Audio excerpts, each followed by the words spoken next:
Hello guys, welcome to our channel. This is Teja. అయితే ఇప్పటివరకు దాదాపు 40 సంస్థలు అన్నీ కూడా ఎగ్జిట్ పోల్స్ గురించి మాట్లాడుతూ ఆంధ్రప్రదేశ్లో ఎలక్షన్స్ గురించి అన్నీ కూడా కూటమికే సపోర్ట్ చేస్తున్నాయి. అయితే ఖచ్చితంగా ఈ వచ్చే 9వ తేదీన చంద్రబాబు నాయుడు గారి ప్రమాణ స్వీకారం ఉంటుంది. అది కూడా అమరావతిలో జరగనుందని కూడా చాలామంది చెప్తున్నారు. అయితే ముఖ్య అతిథిగా నరేంద్ర మోదీ గారు, ఆయనతో పాటు తెలంగాణ ముఖ్యమంత్రి రేవంత్ రెడ్డి గారికి కూడా ఆహ్వానం అందిందని ఒక వార్త అయితే బాగా వైరల్ అవుతుంది. అవంతా కూడా ఎంతవరకు వాస్తవం? సో ఇదే విషయాన్ని మనతో పాటు డిస్కస్ చేయడానికి ప్రముఖ సీనియర్ జర్నలిస్ట్ ఇమ్మంది రామారావు గారు ఉన్నారు. ఆయన అడిగే ప్రయత్నం చేద్దాం. నమస్తే సార్. నమస్తే బాబు. సో అంటే ఇది ఒక పుకారా లేకపోతే నిజమేనా? 9వ తేదీ రేవంత్ రెడ్డి గారు కూడా ప్రమాణ స్వీకారానికి రాబోతున్నారు ముఖ్యమంత్రిగా చంద్రబాబు నాయుడు గారు చేస్తే చూడడానికి. అవును, ఇది పుకారేం కాదు బాబు. పుకార్లు మనం అనవసరంగా పెద్దవాళ్ళ గురించి పుకార్లు చెప్పుకోకూడదు. మూసవతలు బారేస్తారు. అందువలన వాళ్ళు పూర్తిగా కూటమి అధికారంలోకి వచ్చినట్టయితే ఒక ప్రత్యేకత దీనిలో ఉంది. కూటమితో పాటు బీజేపీ కూడా ఇంతవరకు చరిత్రలో ఎప్పుడూ లేనన్ని సీట్లు సంపాదించుకుంటుంది. అది ఒక ప్రత్యేకత కదా. అలాగే తన రాజకీయ గురువు అని చెప్పుకున్నటువంటి రేవంత్ రెడ్డి ఎందుకు వస్తున్నాడంటే, మనకి వాళ్ళకి సత్సంబంధాలు కావాలి. సత్సంబంధాలు కావాలని వేరే చెప్పనవసరం లేదు. గతంలో జగన్మోహన్ రెడ్డి సత్సంబంధాలు కావాలని ఇద్దరు ఒకటయ్యారు. ఇంతవరకు ఆంధ్రదేశం తాలూకు సంపద ఎంతో, ఆంధ్రదేశానికి తెలంగాణకి కరెంటుకి ఇవ్వాల్సిన బడ్జెట్ ఎంతో, ఏది పూర్తి లోపాయకారంగా ఒప్పందాలు జరిగాయి. కానీ వాళ్ళ తాలూకు తేల్చుకోలేదు అన్నమాట. ఆంధ్రప్రదేశ్ రాష్ట్రాలు ఎక్కడుండిపోయినాయి. మరి తేల్చుకునే మగాడు లేడు. అప్పుడు జగన్మోహన్ రెడ్డి తీరుబడి లేదు కనుక మరి ఇవన్నీ సామరస్యంగా పరిష్కరించుకోవాలన్నమాట. అయితే ఏంటి, దేనికైనా ఒక వైట్ షీట్, శ్వేతపత్రం కావాలి. మీరిద్దరూ మాట్లాడుకున్నారండి. మీరు చేపల కూర వేసుకొని తిన్నారో, చికెన్ ఏదో కైమా తిన్నారో, ఏదో మనకి సారీ మీరు ఏ కూర వేసుకొని తిన్నారో అయిన మాకెందుకండి. మీ ఇద్దరు కలుసుకున్నారు. మీరు మినిట్స్ ప్రోగ్రాం కూడా వాళ్ళకు ఉంటుంది. సరే, లంచ్ దాన్ని ఏమంటారు, లంచ్ అంటారు. తర్వాత ఏం డిస్కస్ చేశారు, దేని గురించి డిస్కస్ చేశారు, ఎన్ని గంటల నుంచి ఎన్ని గంటల వరకు డిస్కస్ చేశారు, మీ డిస్కషన్లో దొరికినటువంటి అంశాలు ఏమిటి, అన్నీ కావాలి కదా. ఏ రోజైనా ఈ కేసీఆర్ కానీ జగన్మోహన్ రెడ్డి కానీ మినిట్స్ ప్రోగ్రామ్ చెప్పారా? అసలు మాట్లాడి వచ్చి అంటే కేసీఆర్ని కలిసి వచ్చిన తర్వాత ప్రెస్తో మాట్లాడా? ఆయన మాట్లాడట చుట్టం పలకరింపుగా వచ్చాడంటే ఎవరు? అంతకుముందు మీ నాన్నగారి తాలూకు చెల్లి కొడుక, లేకపోతే ఈయన తాలూకు నాన్నగారి చెల్లి కొడుకు ఆయన?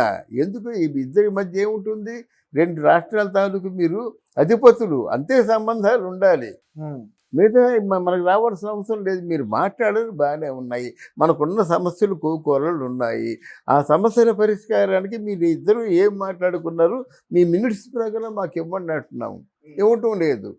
అక్కడ ఢిల్లీ వెళ్ళిపోయిన తర్వాత అక్కడ ఎలా మాట్లాడారంటే అక్కడ కూడా చెప్పడం, వెళ్ళొచ్చేస్తారన్నమాట. చాలా విషయాలు డిస్కస్ చేశాను, సానుకూలంగా స్పందించారు, ఇదే మాట. అందువల్ల ఇట్లాంటి విషపూరితమైనటువంటి వాతావరణం 2 రాష్ట్రాల మధ్య ఉన్నప్పుడు ఇక ముందైనా ఈ సంస్కృతికి పూర్తిగా తెరలేపి ఈసారి ఆంధ్రప్రదేశ్కి ముఖ్యమంత్రిగా ఎంపిక అయినటువంటి ప్రజాస్వామ్య పద్ధతిలో ఎంపిక కాబడినటువంటి చంద్రబాబు నాయుడు తాలూకు పట్టాభిషేకానికి ఖచ్చితంగా మోడీ రావాలి. మోడీ గారు వస్తారు సార్, ఎందుకంటే ఆయన కూటమిలో భాగస్వామి కాబట్టి ఖచ్చితంగా వస్తారు. కానీ మరి ఇక్కడ రేవంత్ రెడ్డి కాంగ్రెస్ పార్టీ కదా, మోదీ గారికి ప్రధాన శత్రువు కాంగ్రెస్ పార్టీ.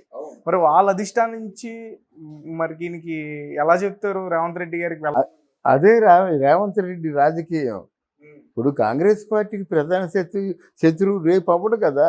అంతకుముందే పెద్దన్న అని పిలిచాడు కదా ఆయన్ని. శత్రువు అయినప్పుడు కూడా మోదీ గారిని పెద్దన్న అన్నాడు. చోటి బెహన్ అన్న అడిగిన, చిన్నన్న అనేదో అన్నాడు, మంచి జోక్ చేశాడు అక్కడ. అంటే రేవంత్ రెడ్డి తాలూకు డిస్కషన్ ఏంటంటే పక్క రాష్ట్రంతో అన్నదమ్ముల్లాగా ఉండాలి.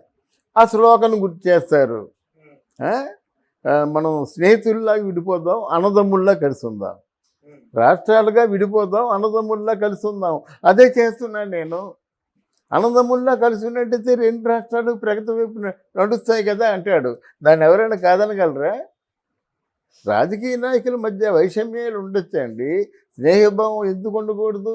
మీ రాష్ట్రంలో సపోజ్ ఒక పరిశ్రమ వచ్చిందండి, ఆ పరిశ్రమ ఇంకో పరిశ్రమ పెడదామంటే ఇక్కడ తరలించవచ్చు కదా. మొత్తం తెలుగు వాళ్ళదే కదా. భాషా ప్రయుక్త రాష్ట్రాలుగా మిగిలిపోయింది కదా ఆంధ్రప్రదేశ్ దాని కరబట్టి. తెలుగు ఇక్కడ మాట్లాడతారు, అక్కడ మాట్లాడతారు. ఏదైనా వచ్చినట్టు ఇది ఉభయం కూడా అన్నదమ్ముల్లాగా ఉంటే బాగుంటుంది కదా.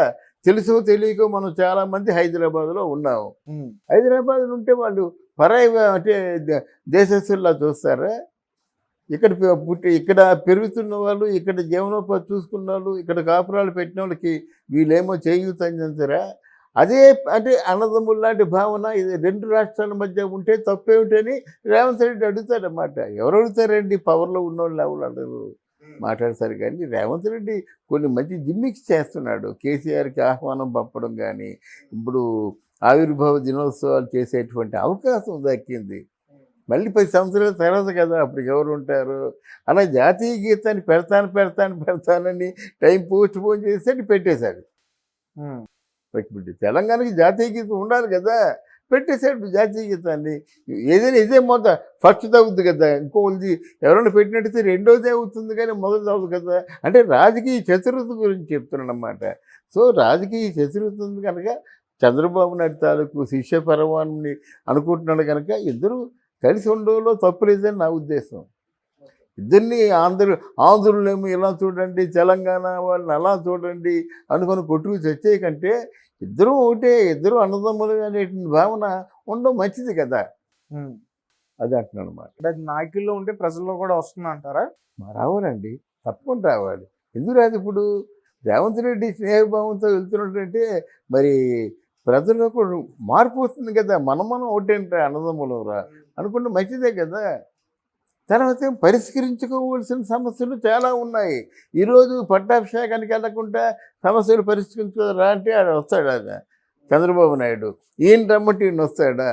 ఇదే అదనుగా వీరిద్దరి మధ్య ఉన్నటువంటి సామరస్యంగా సమస్యలను పరిష్కరించుకొని ఇక్కడ తెలంగాణ బాగుండాలి, అక్కడ ఆంధ్ర కూడా బాగుండాలి. అంటే విస్తృతమైన ప్రణాళిక రూపొందించుకోవడం కోసం వీరిద్దరూ